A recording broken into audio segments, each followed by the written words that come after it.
আমাদের প্রিয় বোনদের কাছ থেকে আসা একটি প্রশ্ন আমরা ভাইকে সরাসরি বলবো যে বাল্য বিবাহ প্রতিরোধে কার্যকর কমিউনিটি সেন্টার মডেল কিভাবে করবেন বা এ ব্যাপারে আপনার পরিকল্পনা কি? খুবই গুরুত্বপূর্ণ একটা প্রশ্ন। আমি কয়েকদিন আগে একটা মাদ্রাসায় গেলাম। তো মাদ্রাসার যিনি অধ্যক্ষ সুপার, উনি বললেন যে ওনার মাদ্রাসার মধ্যে ক্লাস 6-এ যারা পড়ে তাদের থেকে 6 জনের বিয়ে হয়ে গেছে। এখন ওনাদের ডিফিকাল্টিস হলো, ওনারা যদি বাল্য বিবাহের বিরুদ্ধে কথা বলে তাহলে অভিভাবকরা আর তাকে মাদ্রাসায় পাঠান না, তাদের ক্লাসে আর স্টুডেন্ট পাঠান না, তারা স্টুডেন্ট পান না। আমাদের উলিপুরের মধ্যে এই জায়গাটা আমরা অনেকটা কেটে উঠেছি, বাট স্টিল কিছু কিছু জায়গার মধ্যে বাল্য বিবাহর এই প্রবণতাটা আছে। এইটার জন্য সবচেয়ে যেটা বড় দরকার সেটা হলো যে সামাজিক সচেতনতা।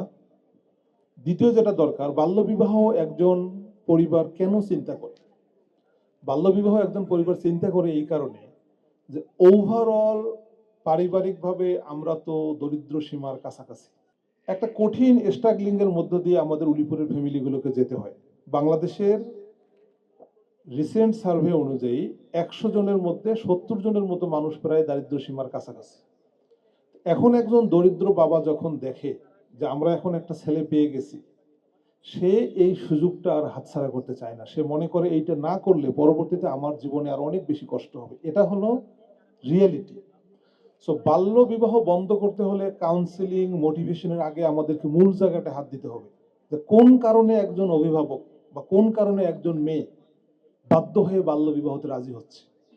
সো আমরা সেই গোড়ার জায়গাটা হাত দিতে চাই। আমরা দারিদ্রতার যে কষাঘাত আছে এইটাকে বদলায় দিতে চাই। আমরা যদি সেটা বদলায় দিতে পারি, একজন মেয়ের যদি এডুকেশনটা আমরা নিশ্চিত করতে পারি যে না, সে স্কুলে যাবে, সে মাদ্রাসায় যাবে, সে ভালো রেজাল্ট করবে, শুধু ভালো রেজাল্ট না, বাংলাদেশের সেরা প্রতিষ্ঠানে পড়বে, শুধু বাংলাদেশে না, প্রয়োজন হলে দেশের বাইরে গিয়ে প্রতিষ্ঠানে পড়াশোনা করবে, তখন সেই বোনটি আর বাল্য বিবাহতে যাবে না, তখন সেই অভিভাবকটি আর বাল্য বিবাহে যাবে না।